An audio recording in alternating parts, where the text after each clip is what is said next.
Hi students, this is my first lecture relating to accounts for non-profit organization. The entire syllabus is given on your accountancy book. I need not explain the chapters.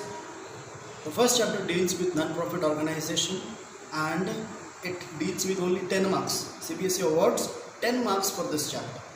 So first of all we need to know what is organization, right?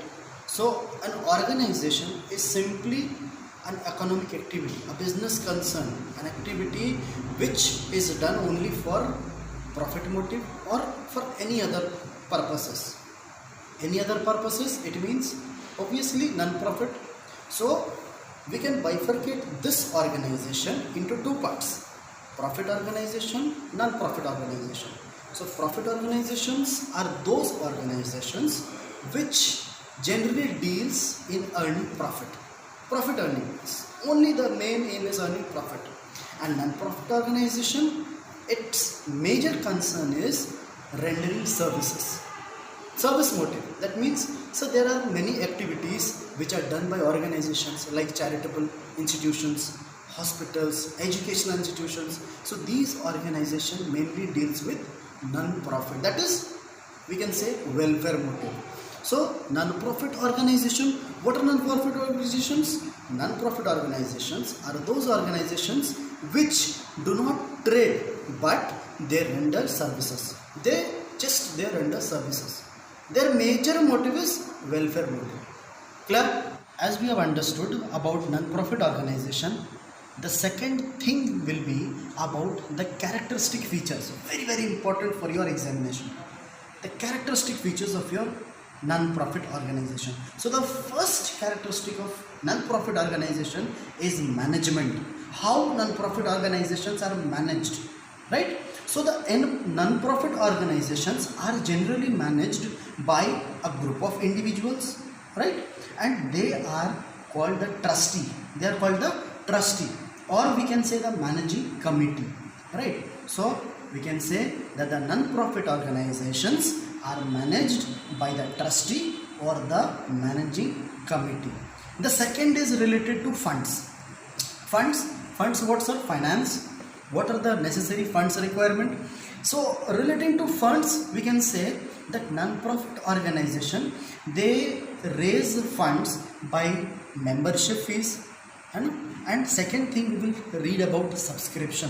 One of the most very important term, subscription, right? I'll explain you details in the second video. Subscription and donations. So funds can be from different sources, that is from entrance fees, from admission fees, from donations, from grants. These are the different sources from which non-profit organization runs, right? Third basic feature we will see about the financial statements. What are financial statements? See, we have read in standard 11 a bit about financial statement, right? So in non-profit organization, there are major three heads on which financial statements are prepared.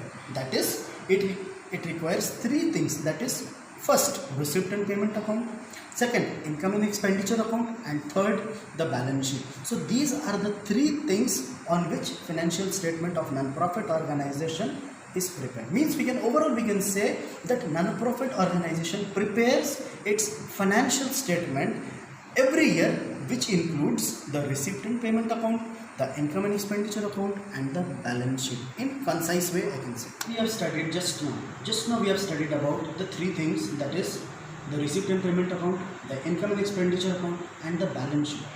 So now let us study what is receipt and payment account. The first thing is, receipt and payment account is a summary of cash receipts and cash payments. Whatever a non-profit organization deals in cash receipts or cash payment, all the things, right, in a particular accounting period. I hope it is clear about accounting year and calendar year. Let me remind you once more. Calendar year begins from 1st January to 31st December, and financial year, or we can say accounting year, deals from 1st April to 31st March. So in any non-profit organization, whatever cash receipts or cash payments are done in an accounting period, the overall transaction is known as receipt and payment account. Means under that account all the major subheadings are given. Understood everybody? Second point we have to remember about receipt and payment account is the receipt and payment account. See what are the or how it is recorded. The receipts are shown on the debit side. Understood? No? Receipts are shown on the debit side, but the payments are shown on the credit side of the receipt and payment account. So you have to understand these major things. After this, we have to understand the features of receipt and payment account. What are the features of receipt and payment account? So first, nature.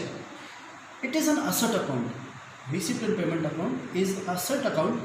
It being a summary of cash receipts and cash payment including bank balances. Means whatever the bank balances, whatever the cash balances it records, its nature is totally related to asset account. Correct?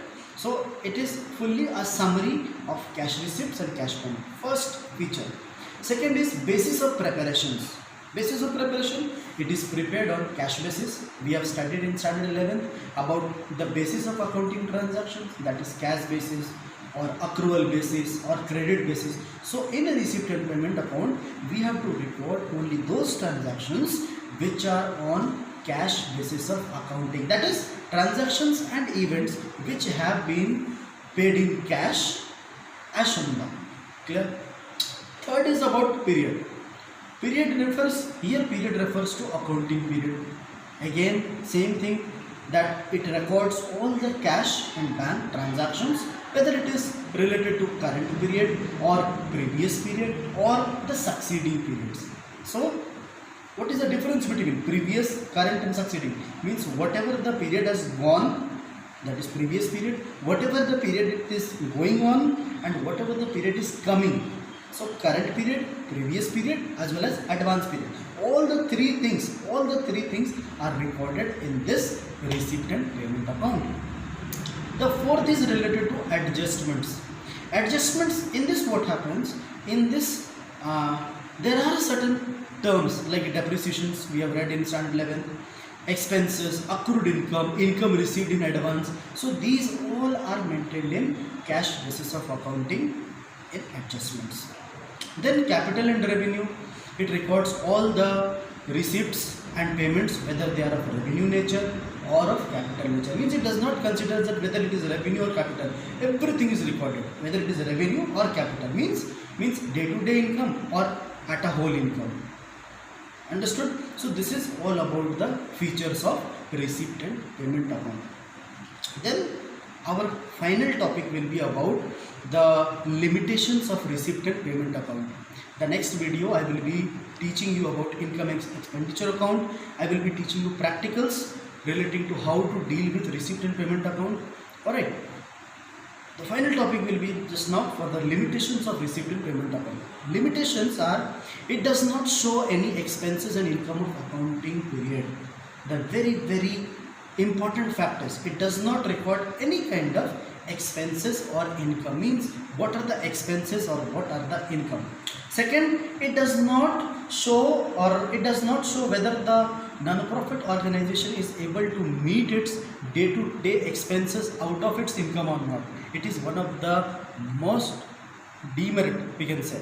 It does not show whether the NPO or the non-profit organization is able to meet its day-to-day expenses. This is one of the demerit of receipt and payment account. Now, this is the very important question related to your CBSE examinations, that what is the difference between the receipt and payment account and a cash book.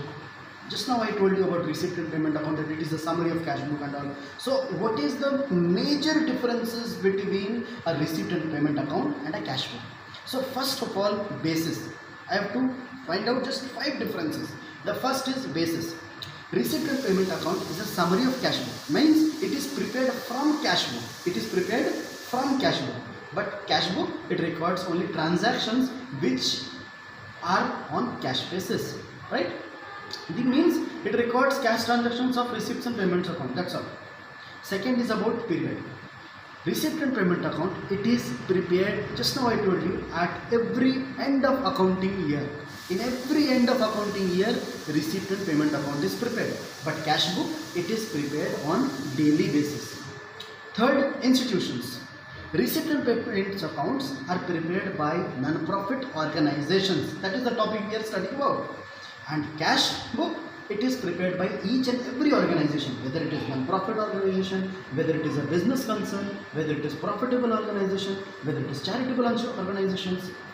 The fourth side, receipt and payment account, have two sides, that is a receipt side and a payment side. But cash book, it is divided into two, that is a debit side as well as a credit side. The fifth part is ledger folio. Receipt and payment account do not have any kind of ledger folio, but cash book, certainly it has a separate column. We have studied in 11th standard that cash book has a separate column relating to ledger folio. That's all. And I'll be giving you a detail on PDF. Go through the points, go through each and every points, read each and every questions, and let me know. After getting it, we will deal with practical questions relating to non-profit organizations, relating to receipts and payments. Thank you everyone.